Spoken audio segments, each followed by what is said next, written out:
అందరికీ నమస్కారం. ఈ వీడియోలో పులికాట్ సరస్సుని సందర్శించడానికి వెళ్తున్నాం. ఈ పులికాట్ సరస్సుని చేరుకోవడానికి మనం ముందుగా తడా అనే పట్టణం చేరుకొని తడా నుండి మనం వెళ్లాల్సి ఉంటుంది. తడా నుంచి దాదాపుగా 8 కిలోమీటర్ల దూరంలో ఈ పులికాట్ సరస్సు అనేది ఉంటుంది. ఇక ఈ తడా అనేది ఆంధ్రప్రదేశ్ మరియు తమిళనాడు సరిహద్దు ప్రాంతంలో ఉన్నటువంటి ఒక పట్టణం అన్నమాట. తడా ఆంధ్రప్రదేశ్కి చివరన ఉన్నటువంటి ఒక ప్రదేశం.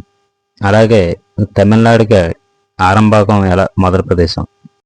ఇక్కడ తడా నుంచి ముందుగా మనం భీమునివానిపాలెం అనేది చేరుకోవాల్సి ఉంటుంది. అక్కడి నుంచి మనం పులికాట్ సందర్శించడానికి వెళ్ళగలం. ఇక్కడ మీరు చూస్తున్న ఈ ప్రాంతం అంతా కూడా తమిళనాడుకి చెందినది. అలాగే ఇక్కడ గేటుకి అవతల వైపు ఉన్న ప్రాంతం తమిళనాడు, అవతల వైపు ఉన్న ప్రాంతం ఆంధ్రప్రదేశ్. ఇక్కడ తమిళనాడుకి మొదటి ప్రదేశం అయినటువంటి ఆరంభాగంలో మనం ప్రస్తుతం ఉన్నాం. ఇది దాటిన తర్వాత మనం భీమునివానిపాలెంకి చేరుకొని అక్కడి నుంచి పులికాట్ సరస్సుకి చేరుకుంటాం. ఈ భీమునివానిపాలెం నుంచి దాదాపుగా 1 కిలోమీటర్ దూరంలో ఈ పులికాట్ సరస్సు అనేది మనకు కనిపిస్తుంది. ఇక్కడ మీరు చూస్తున్న ఈ ప్రదేశం అంతా కూడా భౌగోళికంగా ఆంధ్రప్రదేశ్లో ఉన్నప్పటికీ కూడా ఇక్కడున్న ఈ ప్రదేశపు ప్రాంత వాసులంతా కూడా తమిళంలోనే మాట్లాడటం అది చేస్తుంటారు. ఇక్కడ ఈ ప్రదేశం అంతా కూడా పులికాట్లోనికి సందర్శించడానికి, అలాగే పడవ ప్రయాణం చేయడానికి కూడా మనకి ఇక్కడి నుంచే మనం వెళ్ళాల్సి ఉంటుంది. మనం ముందుగానే చెప్పుకున్నట్లుగా ఈ ప్రాంతం అంతా కూడా భౌగోళికంగా ఆంధ్రప్రదేశ్లో ఉన్నప్పటికీ కూడా ఇక్కడ కట్టు, బొట్టు, సాంప్రదాయం, మాట అంతా కూడా తమిళం చెందినటువంటిది. మీకు కూడా ఇక్కడ సందర్శించినప్పుడు ఒక రకమైన సందేహం వస్తుంటుంది. మనం ఆంధ్రప్రదేశ్లో ఉన్నామా లేదా తమిళనాడులో ఉన్నామా అన్నటువంటి సందేహం కలగక మానదు. ఇక్కడ ఈ పులికాట్లో పడవలో మనకి తీసుకువెళ్ళి మళ్ళీ తిరిగి తీసుకురావడానికి ఒక్కొక్కరికి 500 నుంచి 1000 రూపాయల వరకు వసూలు చేస్తున్నారు. ఇక్కడ మనం ముందుగా చూసిన బోటింగ్ పాయింట్ నుంచి ఆ ఎదురుగా మనకొక ద్వీపం అనేది ఉంటుంది. ఆ ద్వీపం అనేది ఇరుక్కుం ఐలాండ్, అంటే ఇరుక్కుం ద్వీపం అనేటువంటి ఒక ద్వీపం ఉంటుంది. అక్కడ వరకు తీసుకురావడానికి దాదాపుగా 500 నుంచి 1000 రూపాయల వరకు వసూలు చేస్తున్నారు. ఈ పులికాట్ సరస్సు చిలకా సరస్సులా కాకుండా చాలా విశాలంగా ఎటు చూసినా మనకు నీరే కనిపిస్తూ ఉంటుంది. చిలకా సరస్సులో అయితే మనకు అక్కడక్కడ ద్వీపాలు అనేవి కనిపిస్తూ ఉంటాయి, కానీ ఇక్కడ ఎటువంటి ద్వీపాలు అనేవి కనిపించవు. ఇక్కడున్న బోటింగ్ పాయింట్ వద్ద ప్రైవేట్ వ్యక్తులకు చెందినటువంటి బోట్లు మాత్రమే మనకు కనిపిస్తాయి. అందువల్ల ఇక్కడ ఎటువంటి లైఫ్ జాకెట్లు అవి ఇవ్వడం అనేది మనం చూడలేదు. అందువల్ల మనం ఈ పడవ ప్రయాణం చేసేటప్పుడు కాస్త అప్రమత్తంగా ఉండాల్సిన అవసరం ఎంతైనా ఉంది. నాకైతే ఈ పడవ ప్రయాణం చేస్తున్నంతసేపు కూడా ఎంత తొందరగా అయితే అంత తొందరగా మనం అవతల ఒడ్డుకి చేరుకుంటామనే ఆతృత పెరుగుతూ ఉండేది. ఎందుకంటే నాకు చాలా భయంగా కూడా అనిపించేది. ఎందుకంటే ఇక్కడ ఎటువైపు చూసినా కూడా చుట్టూ నీరే ఉండడం వల్ల కాస్త భయాందోళనకు గురవడం అనేది నాకు జరిగింది. ఇక ఈ పులికాట్ సరస్సు భారతదేశంలోనే 2వ అతిపెద్ద ఉప్పునీటి సరస్సు. ఇది ఆంధ్రప్రదేశ్ మరియు తమిళనాడు సరిహద్దు వెంబడి సుమారు 600 నుంచి 760 చదరపు కిలోమీటర్లు విస్తరించి ఉంది. ఈ సరస్సు ఆంధ్రప్రదేశ్ మరియు తమిళనాడు సరిహద్దు ప్రాంతమైన తడా నుండి 8 కిలోమీటర్ల దూరంలో, సూళ్లూరుపేట నుంచి 21 కిలోమీటర్ల దూరంలో, చెన్నై నుండి 60 కిలోమీటర్ల దూరంలో ఈ సరస్సు అనేది ఉంది. ఈ నిస్సారమైన సరస్సు శ్రీహరికోట ద్వీపం ద్వారా బంగాళాఖాతం నుండి వేరు చేయబడి ఉంది.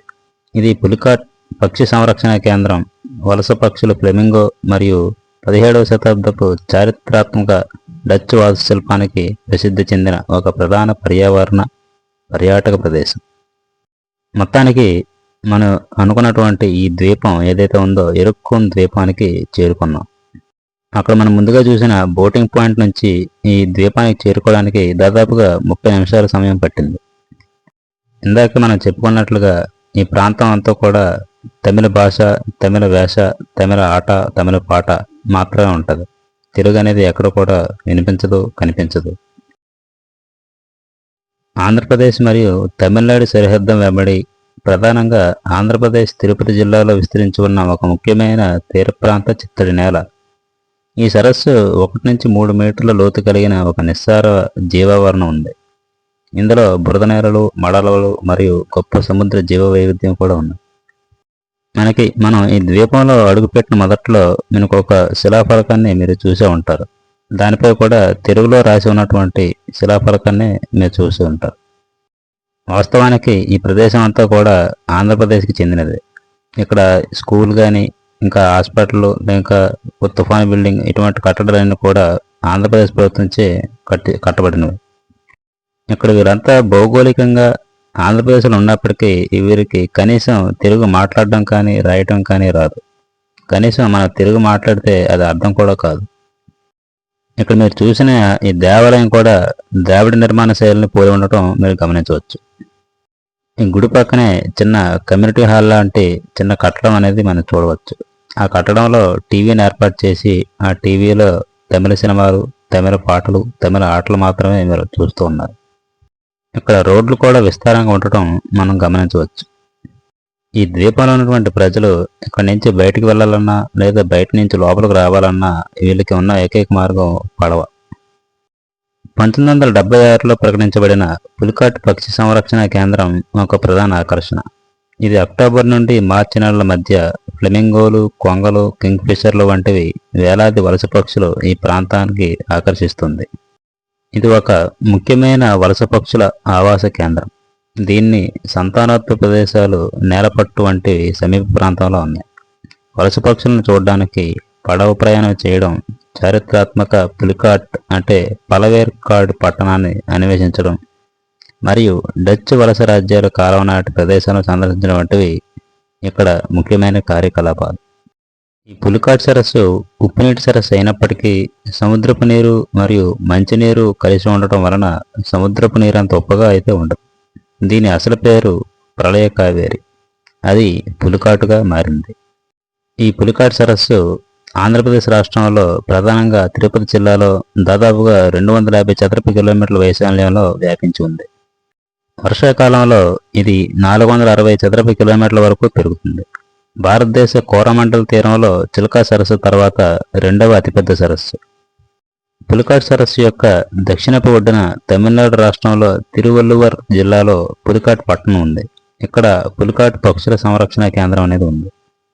పులికాట్ సరస్సు 60 కిలోమీటర్ల పొడవు, ప్రదేశాన్ని బట్టి 2 నుంచి 17.5 కిలోమీటర్ల వెడల్పు వరకు ఉంటుంది.